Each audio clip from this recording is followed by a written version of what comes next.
No final do curso tem agendado uma mensagem final que eu tenho que dar para vocês. E eu tinha prometido hoje de manhã contar uma história que eu não tinha contado e que ela me lembrou. Então eu vou tentar contar essa história para vocês. É uma história difícil de eu contar, mas eu vou tentar contar. Mas é uma história que me veio hoje à cabeça porque eu acho que ela tem uma mensagem no final muito importante para cada um de vocês. Quem já leu Encantadores de Vidas? No Encantadores de Vidas, eu falo de uma mudança muito grande que aconteceu na minha vida quando eu tomei um tombo de uma égua num sítio. E esse tombo dessa égua me fez conhecer o Encantador de Cavalos, me fez depois conhecer o Nuno Cobra, me fez escrever um livro. Esse livro virou o livro mais vendido do Brasil. Esse livro tendo virado o livro mais vendido do Brasil, eu fui condecorado pela Rainha Elizabeth II. Por ter sido condecorado, eu voltei para o Brasil, isso ganhou muita projeção. Eu comecei a dar muitas palestras, e essas palestras foram evoluindo até aqui. Só que, antes dessa égua ter começado esse processo, isso tudo começou por causa de um cachorro.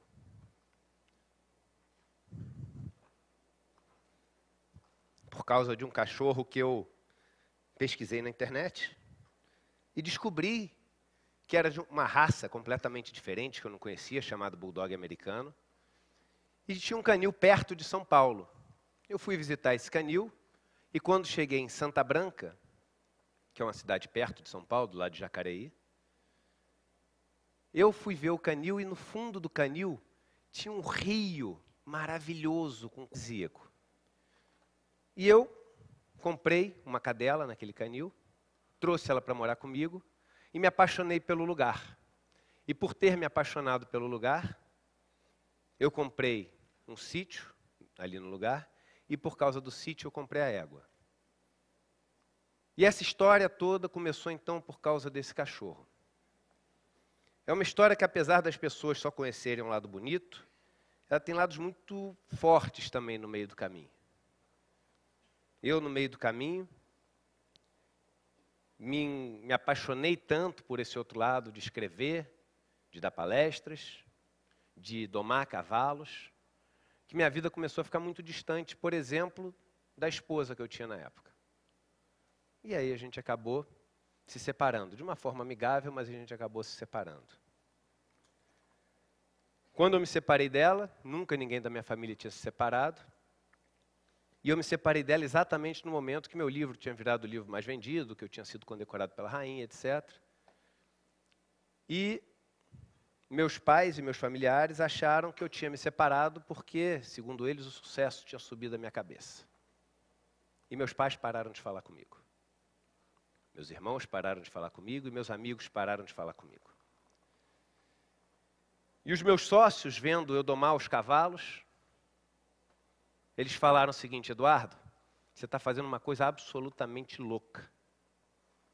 Esse negócio vai queimar completamente o filme do banco. Você está aparecendo na televisão com roupa de cowboy, domando cavalo no meio da terra. E a gente é uma empresa que a gente tem que manter credibilidade. Você escolhe. Ou você segue fazendo isso, ficar dando palestra, escrevendo livro, etc. Ou você vai quebrar. E praga de mãe. E eu fiquei desesperado nessa época. Todo mundo achava que eu estava vivendo uma vida maravilhosa. Mas foi nessa época que eu resolvi que eu ia fazer o que eu gostava e o que fazia sentido para mim.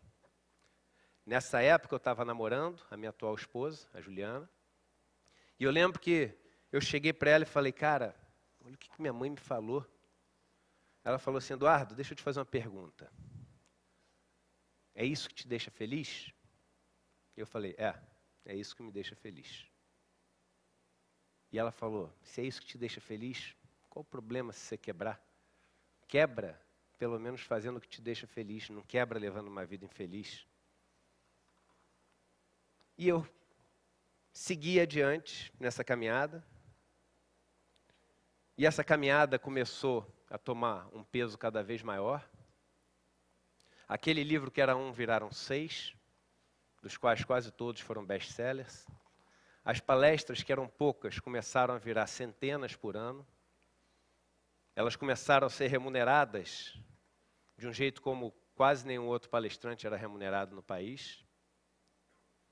Os meus sócios começaram a receber ligações de vários presidentes de outras empresas, perguntando se podiam marcar uma reunião com a gente para poder conhecer aquele encantador de cavalos e autor dos livros. E decidiram que eu devia aproveitar todo esse know-how para poder levar o nome da nossa empresa para outros lugares. Eu me casei com essa namorada e tive uma filha linda. A minha ex-mulher se tornou minha melhor amiga. Investe o dinheiro todo dela na Genial.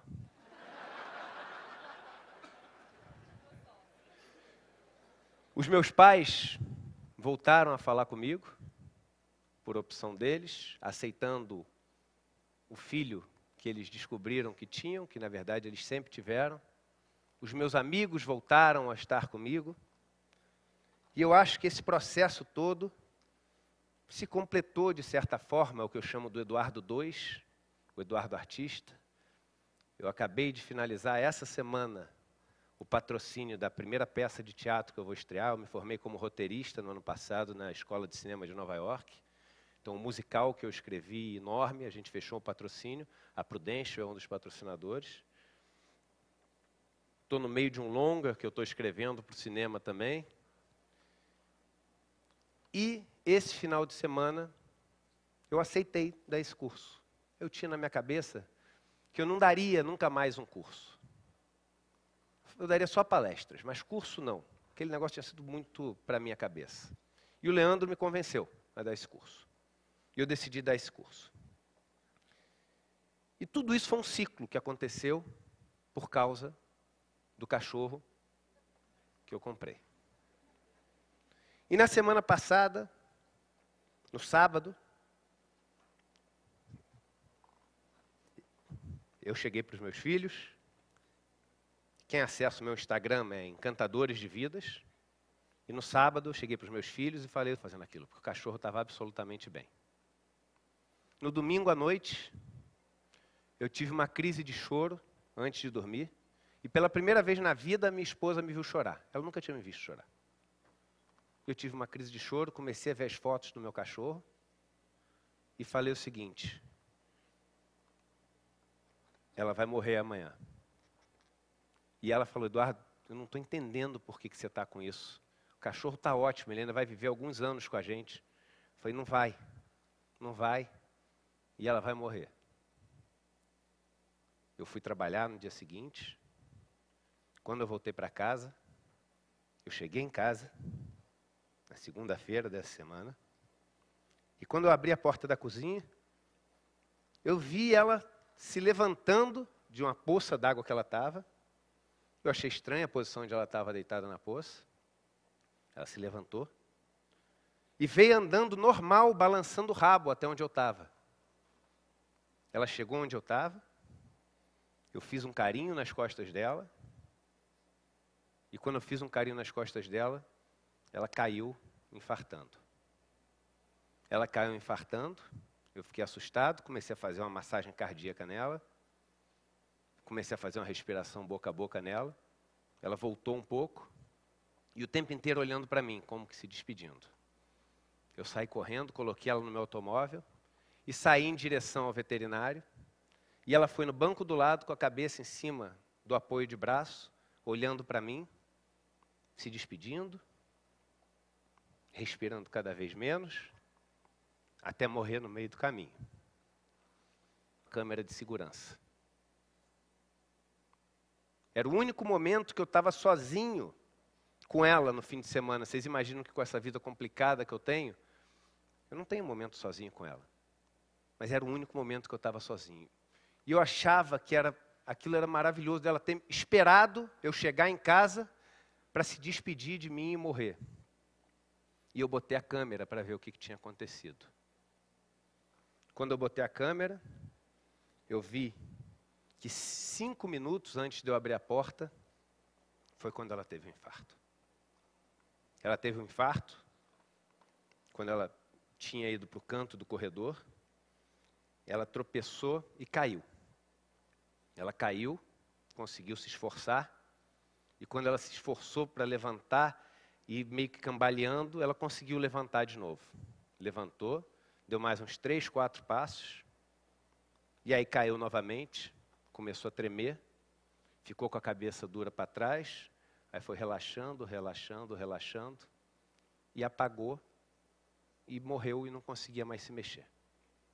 E ela ficou assim, morta, no vídeo, sem conseguir se mexer, durante 5 minutos. 5 minutos. E quando eu abri a porta, ela conseguiu se levantar e andar até onde eu estava, absolutamente normal. Balançando o rabo, como se tivesse nada acontecido. Para ganhar aquele carinho e para se despedir de quem ela tinha que se despedir.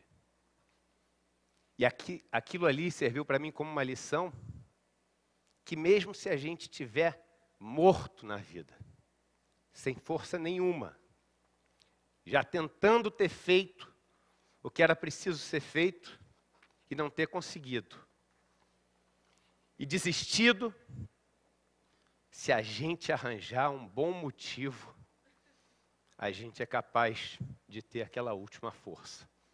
E o bom motivo para ela era se despedir de mim. Vocês me fizeram preencher o primeiro final de semana que eu teria em casa sem ela, com uma coisa muito bacana, e me fizeram poder passar essa mensagem que ela passou com esse simbolismo para vocês. Vocês que estão procurando uma coisa a mais na vida de vocês, se vocês tiverem um bom motivo, vocês são capazes de qualquer coisa, até reviver quando vocês acharem que vocês já estão mortos. Obrigado pelo que vocês fizeram para mim.